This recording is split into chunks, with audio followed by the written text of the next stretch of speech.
बिस्मिल्लाहिर्रहमानिर्रहीम। 10th class आज का लेक्चर है अल्कीन्स के केमिकल रिएक्शंस।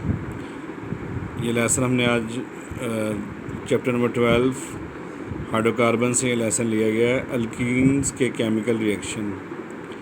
अल्कीन्स बहुत ज़्यादा रिएक्टिव होते हैं क्योंकि इनमें डबल बॉन्ड के इलेक्ट्रॉन रिएक्शंस के लिए आसानी दस्तयाब होते हैं। तो ये बात हम पहले ही पढ़ी कि अल्कीन्स बहुत ज़्यादा रिएक्टिव हैं। इसकी वजह इनमें डबल बॉन्ड का पाया जाना है। डबल बॉन्ड में इलेक्ट्रॉन्स हमेशा अवेलेबल रहते हैं रिएक्शन के लिए, इसलिए ये ज़्यादा रिएक्टिव हैं। अल्केन्स की निस्बत अल्कीन्स बहुत ज़्यादा रिएक्टिव होते हैं। ये कंपाउंड सैचुरेटेड कंपाउंड बनने के लिए, ये जो अल्कीन्स हैं ये पहले से अनसैचुरेटेड होते हैं। सैचुरेटेड बनने के लिए ये दूसरे एटम को शामिल करके बहुत तेज़ी से रिएक्ट करने का रुझान रखते हैं, यानी ये पहले से होते हैं अनसैचुरेटेड होते हैं अल्कीन्स। सैचुरेटेड बनने के लिए ये दूसरे एटम्स जैसे कि हाइड्रोजन वगैरह को, क्लोरीन वगैरह को अपने अंदर शामिल करते हैं और बहुत तेज़ी से रिएक्ट करते हैं और नतीजतन डबल बॉन्ड सिंगल बॉन्ड में तब्दील हो जाता है। यानी पहले अल्कीन्स में डबल बॉन्ड होता है, लेकिन किसी और एटम जैसे कि हाइड्रोजन, क्लोरीन वगैरह को शामिल करने के बाद वो डबल बॉन्ड सिंगल बॉन्ड में तब्दील हो जाता है, जो कि ज़्यादा मुस्तहकम है। ये रिएक्शन अनसैचुरेटेड कंपाउंड की खसूसियत है, यानी कि ये स्पेशल रिएक्शन है अल्कीन्स के। अल्कीन्स की खासियत है कि ये अनसैचुरेटेड है। ये ऐसे रिएक्शन हैं, ये असल में डेफिनेशन बनती है यहाँ पे एडिशन रिएक्शन की, कि जो यहाँ से स्टार्ट होती है ना, ये ऐसे रिएक्शन हैं जिनमें अनसैचुरेटेड कंपाउंड्स में चंद रिएजेंट्स जैसे कि हाइड्रोजन और क्लोरीन वगैरह शामिल करने से प्रोडक्ट्स बनती हैं। तो ऐसे रिएक्शंस को हम कहते हैं एडिशन रिएक्शन, जिनमें हम किसी अनसैचुरेटेड कंपाउंड जैसे कि अल्कीन्स में कुछ रिएजेंट्स जैसे कि हाइड्रोजन या क्लोरीन वगैरह को शामिल कर दें और शामिल करने के बाद जो प्रोडक्ट्स बनती हैं, यानी कि वो डबल बॉन्ड जो है वो टूट जाता है और सिंगल बॉन्ड बन जाता है। तो ऐसे प्रोसेस को एडिशन रिएक्शन हम कहते हैं। तो केमिकल रिएक्शन इसके अल्कीन्स के चार हैं, यहाँ से स्टार्ट होते हैं। नंबर 1 है अल्कीन्स की हाइड्रोजनेशन। ये पहला रिएक्शन है। इससे पहले भी हम पढ़ चुके हैं कि हाइड्रोजन को शामिल करना, हाइड्रोजन को किसी कंपाउंड के अंदर शामिल करना हाइड्रोजनेशन कहलाता है। ये है अल्कीन्स की हाइड्रोजनेशन। सैचुरेटेड कंपाउंड बनाने के लिए कैटलिस्ट निकल या प्लाटीनियम, लास्ट टाइम बताया था कि निकल कैटलिस्ट होगा तो 250 से लेकर 300 तक गर्म करना पड़ेगा। प्लाटीनियम कैटलिस्ट होगा तो गर्म नहीं करना पड़ेगा, रूम टेम्परेचर पे ये रिएक्शन हो जाएगा। लेकिन निकल जो है ना एक सस्ता सा चीप सा कैटलिस्ट है, लेकिन प्लाटीनियम बहुत महंगा है। निकल या प्लाटीनियम की मौजूदगी में अनसैचुरेटेड हाइड्रोकार्बन में मॉलिक्यूलर हाइड्रोजन को दाखिल करना हाइड्रोजनेशन कहलाता है। तो ये हमारे सामने अनसैचुरेटेड हाइड्रोकार्बन है जिसमें कार्बन कार्बन के दरमियान डबल बॉन्ड है। ये अल्कीन का फार्मूला है इथीन का। इथीन में कार्बन कार्बन के दरमियान ये डबल बॉन्ड है। तो इथीन के अंदर, ये इथीन है अनसैचुरेटेड है, इसके अंदर मॉलिक्यूलर हाइड्रोजन को दाखिल किया, ये मॉलिक्यूलर हाइड्रोजन है। कैटलिस्ट रखा निकल और टेम्परेचर रखा 250 से लेकर 300 तक।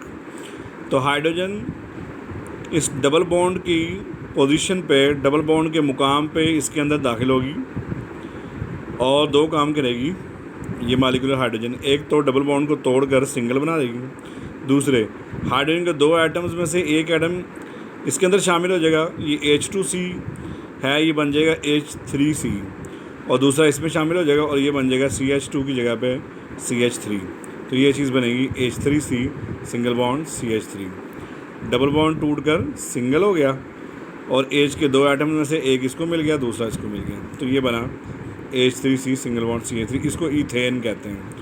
रिएक्शन से पहले ये इथीन था और ये जो बना है इसको इथेन कहते हैं। तो ये मॉलिक्यूलर हाइड्रोजन को दाखिल किया गया, लिहाजा इस प्रोसेस को हम कहते हैं अल्कीन्स की हाइड्रोजनेशन। यही वो रिएक्शन है जिससे इंडस्ट्रियल स्केल पर वेजिटेबल ऑयल को वनस्पति घी में तब्दील करने के लिए इस्तेमाल किया जाता है। करना ये है कि ऑयल्स जो ना, ऑयल्स वेजिटेबल ऑयल, चाहे वो सनफ्लावर ऑयल है, चाहे वो सोयाबीन ऑयल है, या कोकोनट ऑयल है, या ground nut oil, nut oil, कोई सा भी ऑयल हो, उसके अंदर हाइड्रोजन को ऐड किया जाए निकल कैटलिस्ट की मौजूदगी में, यही टेम्परेचर 250 से लेकर 300 तक, तो फिर वो बनस्पति घी में तब्दील हो जाता है। ये वाला कंपाउंड अनसैचुरेटेड है और ये वाला सैचुरेटेड है, तो इसको हम कहते हैं हाइड्रोजनेशन। दूसरा पॉइंट है अल्कीन्स की हैलोजिनेशन। तो ज़ाहिर सी बात है हैलोजिन को शामिल करने के प्रोसेस को कहते हैं हैलोजिनेशन। हैलोजिन ग्रुप नंबर 17 के एलिमेंट्स को हैलोजिन कहते हैं। उनमें शामिल हैं फ्लोरीन, क्लोरीन, ब्रोमीन, आयोडीन और एस्टाडीन। ज़्यादातर यूज़ किए जाते हैं क्लोरीन और ब्रोमीन। हैलोजिनेशन का मतलब हैलोजिन यानी क्लोरीन या ब्रोमीन को दाखिल करना है। वैसे हैलोजिन की तादाद 5 है, लेकिन ज़्यादातर ऐड किए जाते हैं क्लोरीन या ब्रोमीन। अल्कीन्स की ब्रोमिनेशन एक बहुत अहम रिएक्शन है जब इनर्ट सॉल्वेंट कार्बन टेट्राक्लोराइड में मौजूद ईथीन में ब्रोमीन वाटर यानी ब्रोमीन का पानी जिसका रंग भूरा होता है डाला जाता है, तो इसका रंग ख़त्म हो जाता है। तो पानी के अंदर ये ब्रोमीन डालनी है, ब्रोमीन का रंग भूरा है तो पानी का रंग भी भूरा हो जाएगा ब्रोमीन डालने के बाद। तो इस भूरे रंग के ब्रोमीन वाटर में से जब ये गुजारी जाएगी ईथीन, तो ईथीन जो है ना वो इसमें से पानी में से ब्रोमीन को निकाल देगी, अपने साथ मिलाएगी, और रिएक्शन ऐसे होगा कि ब्रोमीन के 2 एटम्स हैं ये इस डबल बॉन्ड के अंदर दाखिल होंगे, इनको तोड़ के 2 सिंगल बॉन्ड में कन्वर्ट कर देंगे। तो यहाँ डबल बॉन्ड टूटा और सिंगल बॉन्ड बन गए, और एक ब्रोमीन इधर और दूसरी ब्रोमीन इधर साथ शामिल हो गई, और दरमियान वाला डबल बॉन्ड टूट के सिंगल हो गया। तो ये रिएक्शन होता है। तो ब्रोमीन जो है ना इसके साथ रिएक्ट करके जो है ना ये वाला कंपाउंड बना लेगी, और पानी फिर बेरंग रह जाएगा दोबारा। पानी जो कि भूरा हो गया था इस ब्रोमीन की वजह से, वो दोबारा बेरंग हो जाएगा। तो इस रिएक्शन में ब्रोमीन मॉलिक्यूल की दाखिल होने से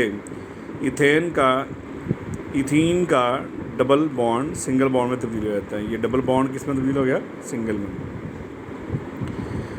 ऑर्गेनिक कंपाउंड की अनसैचुरेशन की शनाख्त के लिए भी इस प्रोसेस को इस्तेमाल किया जा सकता है।